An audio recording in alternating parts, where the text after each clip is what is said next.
Assalamualaikum warahmatullahi wabarakatuh. Perkenalkan, kita dari kelompok 2 akan mempresentasikan yaitu sebuah produk dari Rasa Nusantara. Next slide. Sebelum kita masuk ke materi, kita akan menampilkan sebuah iklan dari Rasa Nusantara. Silakan di play. Kecantikan itu hadir dari senyuman dan keberdayaan diriku sendiri. Kita telah bertumbuh dengan kuat, dengan ramah, dengan merdeka dari segala definisi.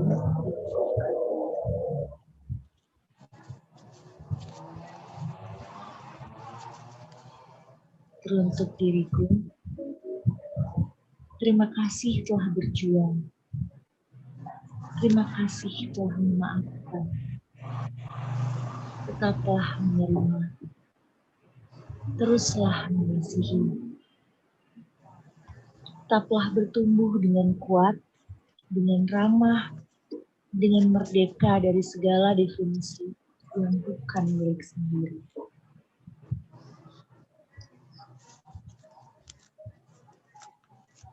Ya, selesai. Untuk materi yang pertama akan dijelaskan oleh Rifki. Perkenalkan, nama saya Rifki Al-Habib Ramadan, NIM 18-1001. Deskripsi perusahaan. Perusahaan ini bernama PT Bhinneka Rasa Nusantara atau biasa dikenal dengan nama Rasa Nusantara. Merek produk. Perusahaan Rasa Nusantara memiliki 8 jenis produk, di antaranya adalah bahan murni, bumbu dapur, camilan, dan lain-lain. Dari 8 jenis produk tersebut, yang paling terkenal baru-baru ini adalah jamu dan juga suplemennya. Biasa dikenal dengan suplemen sapu jagat dan juga jamu siap minum.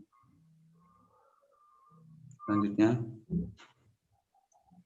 Kemudian pemilik perusahaan Rasa Nusantara bernama Ayu Budianti. Beliau adalah dulunya mahasiswi jurusan Teknik Industri. Deskripsi perusahaan, sejarah perusahaan. Selanjutnya adalah sejarah perusahaan. Awal bisnis ini dimulai adalah pada tahun 2011 oleh Ayu Budianti dan suaminya. Pasangan tersebut membuka kedai wedangan di Jakarta, namun memutuskan untuk tutup di tahun 2013. Kemudian pada tahun 2014, kedai kembali dibuka di Bandung. Namun setelah 4 bulan, kedai akhirnya ditutup sementara karena tidak seramai seperti saat di Jakarta. Ayu Budianti dan suaminya tidak menyerah dan terus berusaha. Hingga pada tahun 2016, kedai ini mulai dikenal dan kemudian menjadi lebih besar hingga saat ini.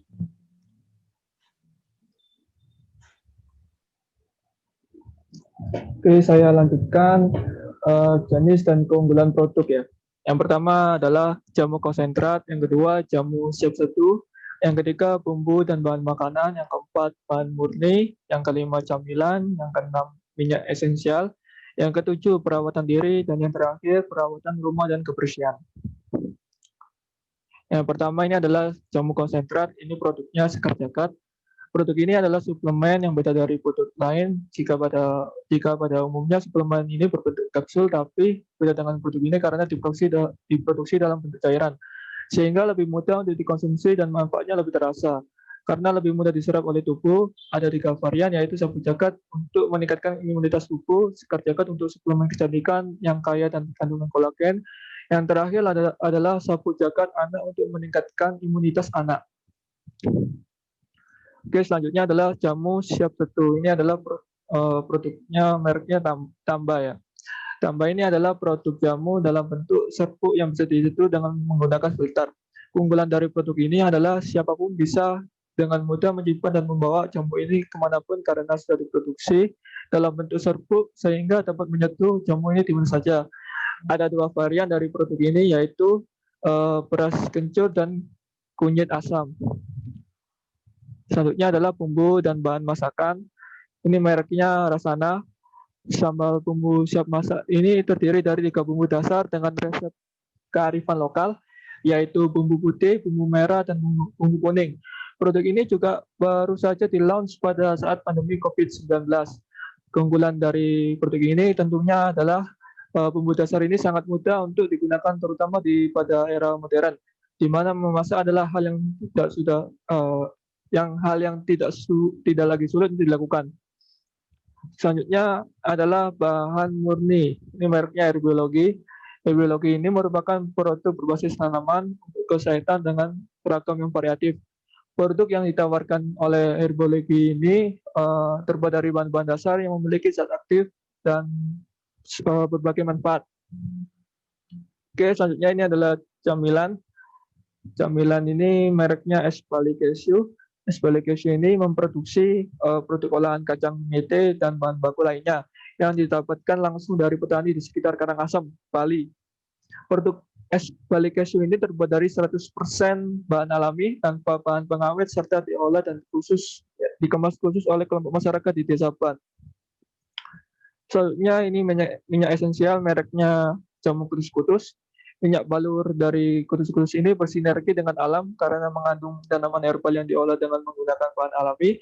Minyak ini sangat aman bagi balita hingga lanjut usia dan juga kaya akan manfaat kebaikan. Selanjutnya ini adalah perawatan diri mereknya Mustika Rasa. Produk lulur ini ada 2 varian, yaitu lulur manda bumi teh hijau dan lulur manda bumi kunyit. Lulur ini terbuat dari rempah-rempah yang sangat bagus untuk kecantikan kulit tubuh dan diproses dengan sangat baik sehingga tidak mengurangi manfaat yang terkandung pada setiap rempah-rempah itu sendiri.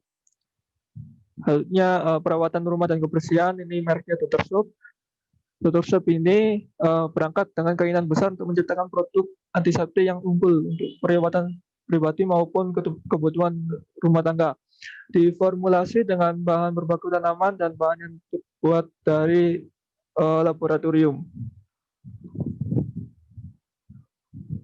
Selanjutnya adalah deskripsi dari perusahaan. Perizinan usaha yang dimiliki ini karena PT di sini Rasa Nusantara memiliki izin yang pertama nomor induk berusaha, yang kedua surat keterangan domisili usaha, yang selanjutnya nomor pokok wajib pajak, izin usaha dagang, surat izin tempat usaha, surat izin prinsip, surat izin usaha industri, usaha perdagangan, tanda daftar perusahaan, dan yang terakhir surat izin usaha jasa konstruksi. Cakupan geografis usahanya ini adalah dari awal Rasa Nusantara ini hadir untuk bantu menyelesaikan masalah di era modern ini dengan pendekatan kearifan lokal. Kemudian jika memang ada kesempatan untuk expand ke luar negeri, maka Rasa Nusantara tetap akan membuat ramuan yang berdasarkan lokal wisdom yang dari negara tersebut. Karena memang value dari Rasa Nusantara ini sendiri menjunjung kearifan lokal dan setiap negara pasti punya kearifan lokal masing-masing. Wilayah pasar utama dari Rasa Nusantara ini adalah negara yang mana produk tersebut diproduksi, yaitu Indonesia. Oke, selanjutnya strategi pemasaran operasi pasar keuangan dan sumber daya manusia. Saya akan melanjutkan materi yang bagian ini, yaitu strategi pemasaran operasi atau produksi keuangan dan SDM. Next.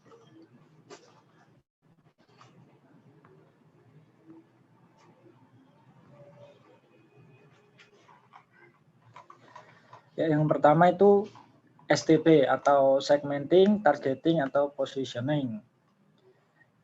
Bagian segmenting, Rasa Nusantara itu memetakan segmen pasarnya dengan pemilihan yang dirasa cocok untuk ditarget.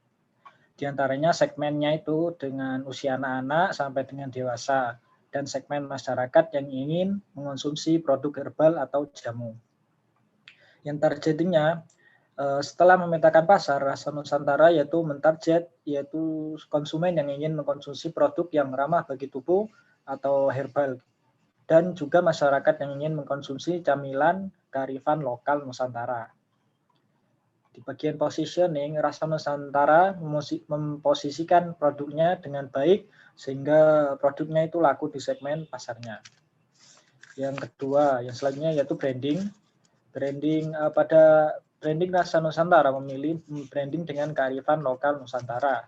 Dan bagian promosi, pada promosi Rasa Nusantara memasarkan produknya dengan promosi kearifan lokal Nusantara karena manfaat jamu memberikan manfaat bagi tubuh manusia.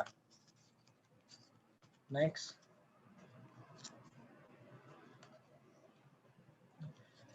Ya, untuk penetapan harga. Nah, Rasa Nusantara itu menetapkan harga produknya bervariasi dengan rentang harga dari Rp10.000 sampai Rp1.099.000.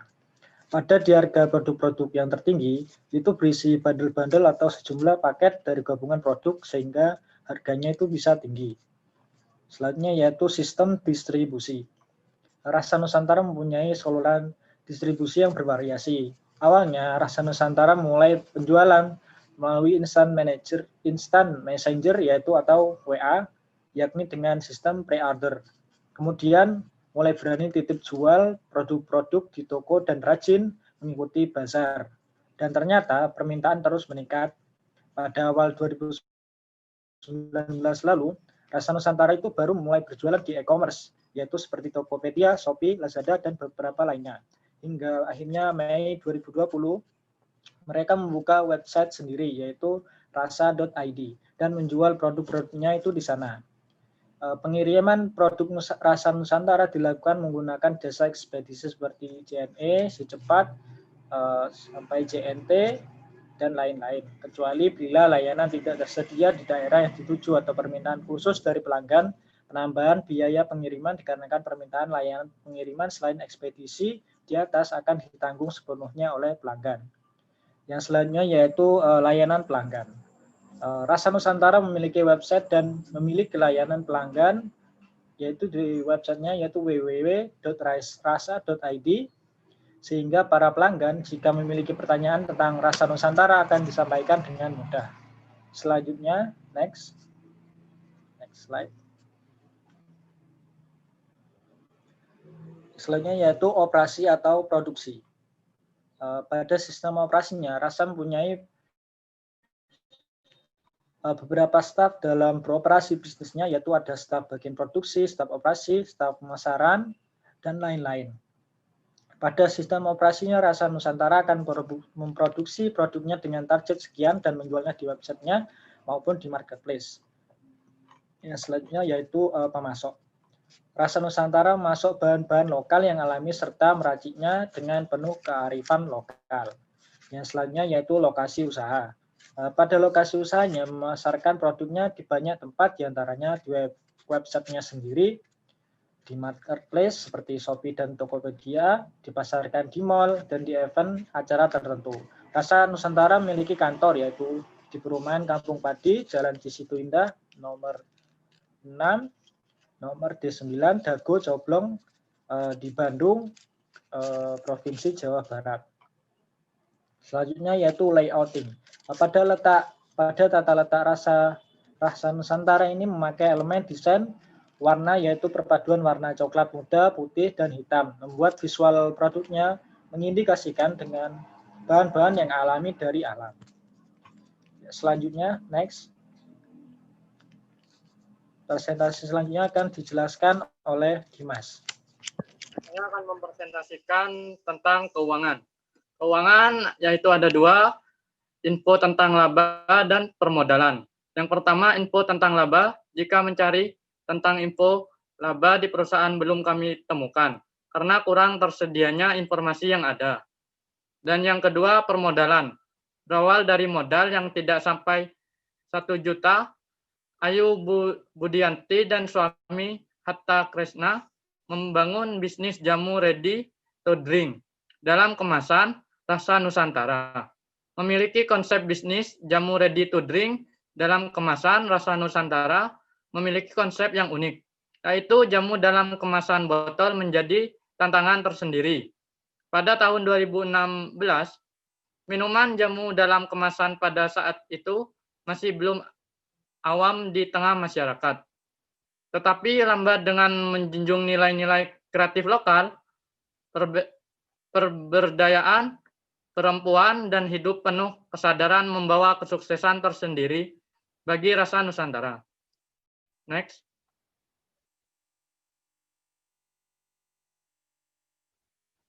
Sumber daya manusia. Yang pertama, sistem perekrutan. Pada sistem perekrutan, Rasa Nusantara menyediakan beberapa kriteria jika mau masuk sebagai karyawan Rasa Nusantara. Rasa Nusantara akan memberikan deskripsi pekerjaan jika diterima di perusahaannya. Berikut adalah kriteria dalam dasarnya dan deskripsi kerjanya. Yang pertama, kriteria dasar. A. Cinta keberagaman dan kearifan lokal. B. Grow mindset. C. Lulusan S1 jurusan teknik. D. Cakap mengoperasikan Microsoft Office, terutama Microsoft Excel. Dan deskripsi kerja. A. Melakukan perencanaan material, harga, proses pengadaan. B. Menjadi hubungan baik dengan berbagai pihak supplier. C. Melakukan perencanaan produksi sesuai dengan permintaan. D. Pengelolaan warehousing dan barang masuk hingga keluar. Dan yang terakhir, melakukan pengelolaan distribusi barang, proses pengiriman hingga proses retur. Dan yang kedua, kompensasi. Pada kompensasi kurang dijelaskan informasi SDM Rasa Nusantara. Tetapi di Rasa Nusantara mengupayakan nilai-nilai kemanusiaan yang dipercayai, keterbukaan, kesetaraan, pemberdayaan, hingga dalam perusahaan ini kompensasi pasti ada karena nilai-nilai kemanusiaan yang diterapkan. Yang ketiga, jumlah karyawan. Rasa Nusantara kurang lebih memiliki 33 karyawan yang bergerak di bidang masing-masing. Next.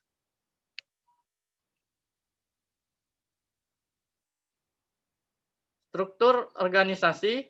Di Rasa Nusantara terdapat struktur organisasi mulai dari self eksekutif, officer sampai laser, dan desain intern. Berikut struktur organisasi di Rasa Nusantara. A.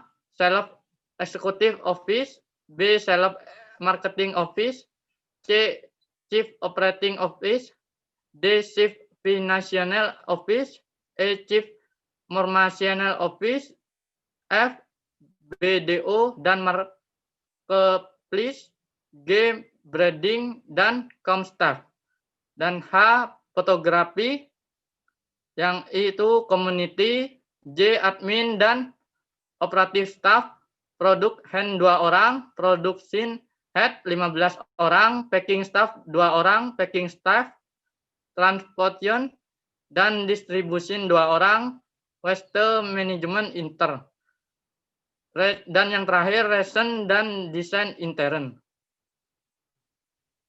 Next. Selanjutnya akan dipresentasikan. Baiklah, bentuk etika bisnis dan tanggung jawab sosial. Next. Berikut ada 6 bentuk etika bisnis dan tanggung jawab sosial Rasa Nusantara. Yang pertama yaitu tanggung jawab sosial terhadap konsumen. Pihak Rasa Nusantara memiliki tanggung jawab terhadap produk jamu yang dihasilkannya hingga sampai kepada tangan konsumen agar memiliki value terhadap konsumen. Yang kedua, tanggung jawab sosial pada karyawan. Perusahaan Rasa Nusantara juga bertanggung jawab dalam memberikan rasa aman kepada karyawannya, memperlakukan karyawannya dengan layak dan tidak membedakan satu sama lain, serta memberikan kesempatan yang sama pada setiap karyawan untuk mengembangkan diri agar perusahaan dapat terus berkembang. Yang ketiga, tanggung jawab sosial kepada pihak pemberi dana atau kreditor.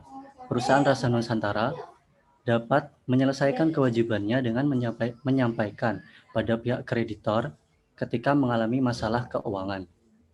Yang keempat, tanggung jawab sosial kepada pemegang saham. Pemegang saham dari perusahaan Rasa Nusantara mendapat nilai yang optimal dengan cara meyakinkan pemegang saham bahwa segala bentuk keputusan yang dilakukan adalah demi kesuksesan pemegang saham tersebut. Namun, ada kalanya pihak pemegang saham juga bisa aktif pada struktur manajemen perusahaan jika mereka memegang nilai saham yang cukup besar untuk perusahaan tersebut.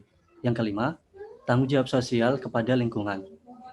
Berhubung Rasa Nusantara ini hidup berkesadaran dengan lingkungan, dalam persoalan ini untuk menghindari segala bentuk upaya yang bisa memicu kerusakan lingkungan, si pihak Rasa Nusantara meminimalisir limbah hasil industrinya, menekan tingkat pencemaran polusi, serta melakukan usaha pemanfaatan atau daur ulang produk bekas sehingga menjadi lebih bermanfaat. Yang keenam, tanggung jawab sosial kepada komunitas. Perusahaan Rasa Nusantara juga berkontribusi terhadap aktivitas masyarakat dalam memberikan pemberdayaan terhadap perempuan utamanya dan kearifan lokal dengan memberikan bantuan berupa fasilitas atau sarana pendidikan maupun kesehatan dan membangun infrastruktur yang ditujukan untuk keperluan publik. Penerapan etika bisnis dan tanggung jawab sosial ini dilakukan dengan sungguh-sungguh akan memudahkan perusahaan dalam menjalankan visi misinya tersebut. Melalui etika bisnis dan tanggung jawab akan membentuk citra positif perusahaan di mata masyarakat yang lebih luas. Sekian presentasi dari kami. Kurang lebihnya kami mohon maaf. Wassalamualaikum warahmatullahi wabarakatuh. Waalaikumsalam warahmatullahi wabarakatuh.